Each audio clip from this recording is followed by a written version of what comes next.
Welcome to my channel. ഇന്ന് നമ്മൾ തയ്യാറാക്കാൻ പോകുന്നത് മാമ്പഴം സാമ്പാർ.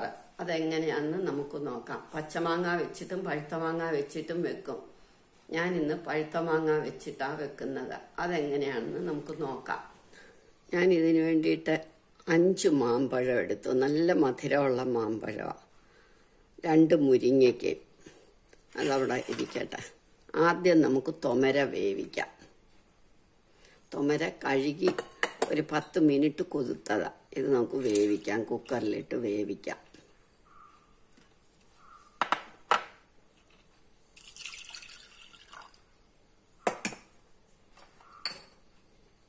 തൊമര വേവിക്കുമ്പോൾ ആവശ്യത്തിന് വെള്ളം ഒഴിച്ച് ഇത്തിരി മഞ്ഞപ്പൊടി, ഉപ്പിടണ്ട, തിളച്ച് തൂവാതിരിക്കാൻ ഇത്തിരി പച്ച വെളിച്ചെണ്ണ ഒഴിച്ച് ഒരു മുളക് മുറിച്ചിടണം. ഒരു സ്വാദുവാ അതാ. ഇനി ഇത് വിസിൽ കയറ്റി നല്ല വൃത്തിയായിട്ട് ഒരു 3-4 വിസിൽ കേൾക്കണം. എന്നിട്ട് അത് വേവട്ടെ. ഇതൊരു 3-4 വിസിൽ കേട്ട് വേവട്ടെ. ഇനി നമുക്ക് തൊമര വേവുമ്പോഴത്തേക്ക് നമ്മളുടെ മസാല തയ്യാറാക്കാം. സാമ്പാർ പൊടി ഇട്ടാലും മതി. നമ്മുടെ മസാലയാ, സാമ്പാറിൻ്റെ മസാല തയ്യാറാക്കാം. 2 ടേബിൾ സ്പൂൺ തേങ്ങ, 2 ടേബിൾ സ്പൂൺ മല്ലി, 1 ടേബിൾ സ്പൂൺ എള്ള്, 1/2 ടീസ്പൂൺ ഉലുവ. ഇത് നമുക്കൊന്ന് വറക്കാം.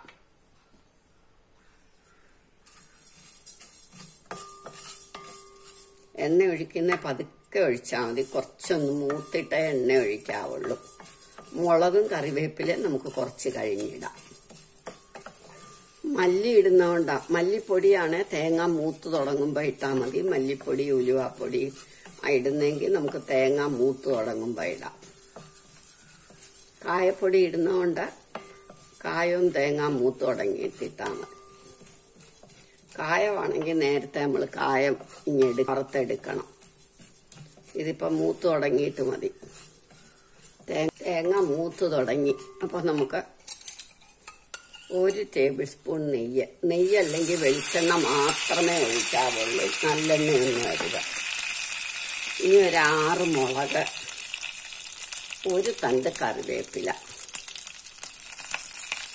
ഇതും കൂടി ഇട്ട് ഒന്നും കൂടെ ഒന്ന് വറുത്ത് നിർത്തുക.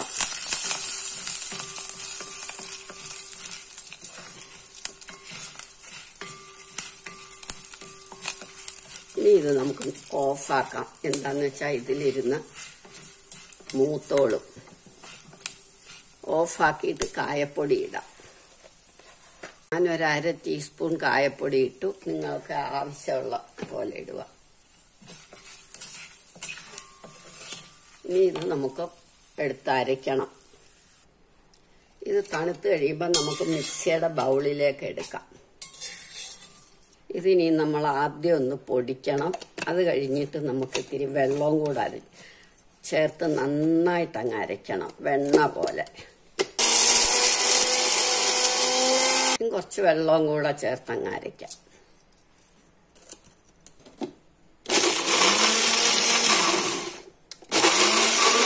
അരച്ചു കഴിഞ്ഞു. മസാല നമുക്ക് അങ്ങോട്ട് മാറ്റി വെക്കാം. പുറത്തെ ഉരുളി തന്നെ മതി. നമുക്കതിനകത്തേക്ക് ഇത്തിരി നെയ്യോ വെളിച്ചെണ്ണയോ ഏതെങ്കിലും ഒഴിച്ചിട്ട് മുരിങ്ങയ്ക്ക ഇടണം. മുരിങ്ങയ്ക്ക ഇതുമാതിരി കട്ട് ചെയ്തിട്ടു. മുരിങ്ങയ്ക്ക ഇട്ട 1 തക്കാളിയും കൂടി ഇടണം. എന്നിട്ട് ഇതൊന്ന് വഴലുമ്പോൾ നമ്മുടെ മാങ്ങ തൊലി കളഞ്ഞിടണം. മുരിങ്ങയ്ക്ക വഴന്നു. അപ്പോൾ നമ്മൾ മാങ്ങ ഇങ്ങനെ തൊലി കളഞ്ഞ്, വലിയ മാങ്ങയാണെങ്കിൽ നമുക്ക് പൂളി ഇടാം. ഇത് ചെറിയ മാങ്ങയായതുകൊണ്ട് മുഴുവനെ ഇടുക.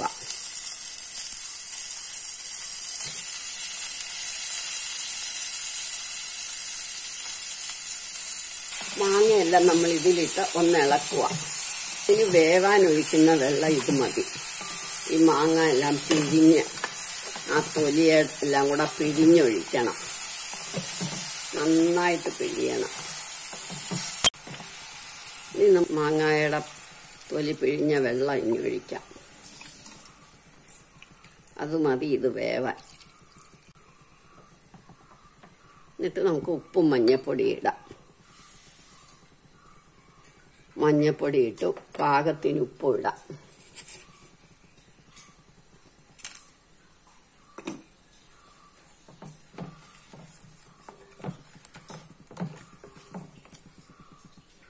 ഇനി ഇത് വേവട്ടെ, നമുക്കൊന്ന് അടച്ചു വെക്കാം. അപ്പം നമ്മുടെ തൊമര വെന്തിരിക്കുക. നമ്മൾ ഇത് അടച്ചു വെച്ചു. ഒരു 5 മിനിറ്റ് കൊണ്ട് വേവട്ടെ. ഇത് വെന്തു.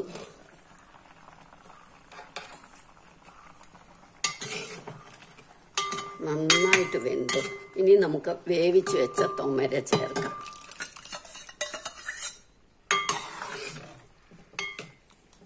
ഇനി ഇതൊന്ന് തിളക്കട്ടെ. വെള്ളം കുറച്ചുകൂടെ വേണമെങ്കിൽ ആ മാങ്ങയുടെ തൊണ്ട് പിഴിഞ്ഞ വെള്ളം തന്നെ ഉണ്ട്. കുറച്ചുകൂടെ ഞാൻ ഒഴിച്ചു. നന്നായിട്ട് തിളക്കട്ടെ. നമുക്കിനി അരച്ചു വെച്ച മസാല ചേർക്കാം. അരച്ചു വെച്ച മസാല ചേർക്കാം.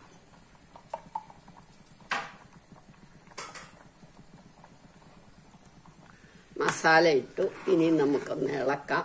ഇളക്കി ഒന്ന് തിളച്ചിട്ട് കടുക് വറക്കാം. തിളക്കട്ടെ. ഇനി നമുക്ക് നിർത്തി കടുക് വറക്കാം.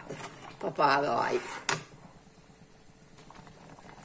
പുളി കുറവാണെങ്കിൽ നമുക്ക് പുളി ഇടണം. ഇതൊക്കെ ചേർത്തിട്ട് ഒരിത്തിരി പുളി സത്തിട്ട് ഞാൻ കുറച്ച് പുളി കുറവാ. മധുരം മുമ്പിൽ നിൽക്കുന്നുണ്ട്. തിളച്ചു. ഇനി നമുക്ക് കടുക് വറക്കാം. ഇനി നമുക്ക് 2 മുളക്, കടുക്, കറിവേപ്പില.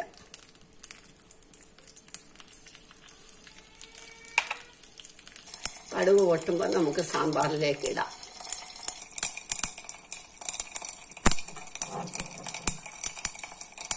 നമ്മുടെ കടുക് പൊട്ടിക്കഴിഞ്ഞു. നമുക്ക് സാമ്പാറിലേക്ക് ഇടാം.